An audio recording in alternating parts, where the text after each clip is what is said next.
Hello friends, welcome to R channel. Happy parenting, happy life. எல்லோரும் எப்படி இருக்கீங்க? நல்லா இருக்கீங்களா?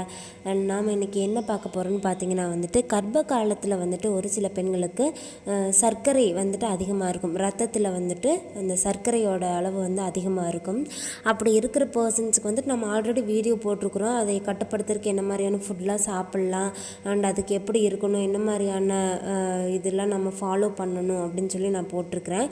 நீங்கள் பார்க்கல அப்படின்னா ஐகார்ட் பட்டிலையும் லிங்க் கொடுக்குறேன், டிஸ்கிரிப்ஷன்லையும் லிங்க் கொடுக்குறேன், நீங்கள் வேணால் பார்த்துக்கோங்க.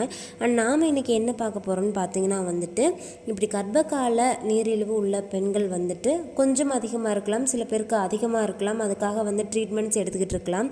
அப்படி இருக்கக்கூடிய பெண்கள் என்ன மாதிரியான ஃபுட்ஸ்லாம் நம்ம கண்டிப்பாக அவாய்ட் பண்ணிடணும் அப்படின்னு தாங்க பார்க்க போகிறோம். அண்ட் ஃபஸ்ட்டு பார்த்திங்கன்னா எல்லாருக்குமே தெரிஞ்ச ஒன்று தான் ஒயிட் சுகரை நம்ம கண்டிப்பாக அவாய்ட் பண்ணி ஆகணும். நீங்கள் டீ குடித்தாலும் சரி, காஃபி குடித்தாலும் சரி, கண்டிப்பாக சுகர் போட்டு டீ காஃபி குடிக்காதீங்க. சப்போஸ் உங்களுக்கு டீ காஃபி குடிக்கணும் அப்படின்னு சொல்லி ஆசையாக இருக்குது அப்படின்னா நாட்டு சக்கரை அது ரொம்ப மீடியமான அளவில் போட்டு குடிங்க, சரிங்களா? அடுத்தது பார்த்திங்கன்னா இந்த கடைகளில் விற்கிறாங்க இல்லைங்களா, குலோப் ஜாமுன், ரசகுல்லா, அந்த மாதிரியான ஸ்வீட்ஸு, லட்டு, ஜிலேபி, இந்த மாதிரியான ஸ்வீட் ரெசிபிஸ் எதுவுமே நீங்கள் எடுத்துக்கக்கூடாது. இந்த கர்ப்பகால நீரிழிவு இருக்கிற பெண்கள் பார்த்திங்கன்னா ஸ்வீட்ஸ் எடுக்கிறத கண்டிப்பாக அவாய்ட் பண்ணிடணுங்க. அது மட்டும் இல்லாமல் இந்த கரும்பு பால் இருக்குது இல்லைங்களா, இந்த வெய்ய காலத்தில் நம்ம கரும்பு பால் குடிக்கலான்னு ஆசைப்படுவோம். இந்த கரும்பு பாலும் கண்டிப்பாக இந்த நீரிழிவு இருக்கக்கூடிய பெண்கள் சாப்பிட்றத அவாய்ட் பண்ணிடணுங்க. நீங்கள் வீட்லேயே செஞ்ச லட்டாக இருந்தாலும் சரி, குலோப் ஜாமுனாக இருந்தாலும் சரி, கண்டிப்பாக ஸ்வீட் ரெசிபிஸ் எதுவுமே எடுத்துக்காமல் இருக்கிறது நல்லது.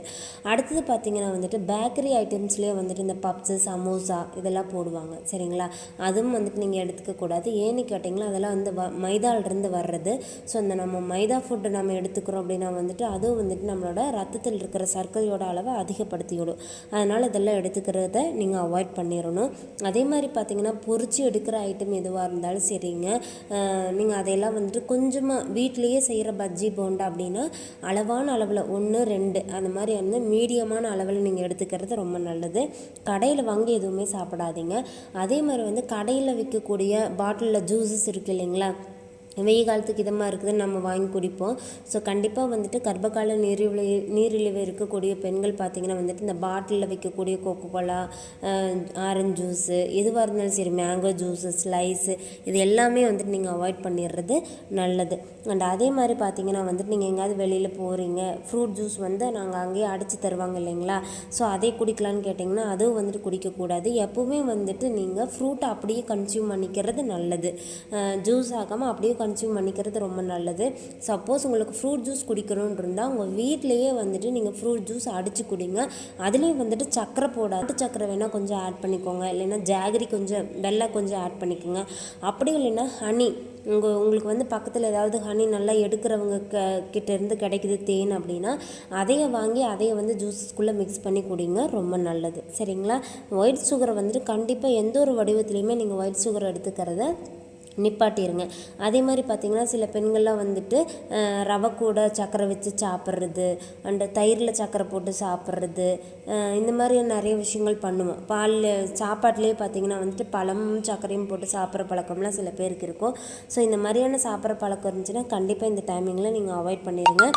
உங்களுக்கு இந்த டெலிவரி முடிஞ்சதுக்கப்புறம் சக்கரை நார்மலில் வந்துருங்க. உங்களுக்கு கெஸ்டேஷனல் டயபெட்டிஸ் இருக்குது அப்படின்னா இந்த கெஸ்டேஷனல் டயபெட்டிஸ் பார்த்திங்கன்னா உங்களோட டெலிவரிக்கு அப்புறம் உங்களை கண்டினியூ பண்ணாது. ஸோ முடிஞ்சதுக்கப்புறம் உங்களுக்கு விருப்பப்படுறத கொஞ்சம் கொஞ்சமாக அளவாக எடுத்து சாப்பிட்டுக்கோங்க. அண்ட் ஃப்ரூட்ஸில் பார்த்தீங்கன்னா சப்போட்டா பழம் சாப்பிடக்கூடாதுங்க, அதுவும் சர்க்கரையோட அளவை அதிகப்படுத்திடும். அதே மாதிரி பனானாவும் நீங்கள் அதிகமாக சாப்பிடக்கூடாது. அப்படி சாப்பிட்ணும், மோஷன் போகிறதுக்குலாம் ஈஸியாக இருக்கும் அப்படின்னா சின்ன பழம், நாட்டு வாழைப்பழம் ஏதோ எந்த பழமாக இருந்தாலும் சரி, ஒரு பழம் ஒரு நாளைக்கு சாப்பிடுங்க, அதுக்கு மேலே வேண்டாம். அதேமாதிரி ஆப்பிளும் ஒரு நாளைக்கு 1/2 ஆப்பிள், ஒரு சின்ன ஆப்பிளாக இருந்தால் அது முழுசாக கன்சியூம் பண்ணிக்கோங்க. அதே மாதிரி பார்த்திங்கன்னா பிஸ்கெட்ஸு இதெல்லாம் சாப்பிட்றத அவாய்ட் பண்ணிடுங்க. பிஸ்கெட்ஸு, அந்த பேக்கெட்டில் வர கேக்ஸு, அதே மாதிரி டப்பாவில் அடித்து சோன் பப்படியெல்லாம் விற்பாங்க இல்லைங்களா, அதெல்லாம் சாப்பிட்றத அவாய்ட் பண்ணிடுங்க. கண்டிப்பாக பிஸ்கெட்ஸ்லாம் நீங்கள் எடுத்துக்கவே கூடாதுங்க. அண்ட் அதே மாதிரி பார்த்திங்கன்னா ஃப்ரூட்ஸில் நான் சொன்ன மாதிரி சப்போட்டா, ஆப்பிள், பனானா, பலாப்பழம், இந்த மாதிரியான பழமெல்லாம் சாப்பிடவே கூடாதுன்னு நான் சொல்ல மாட்டேன்.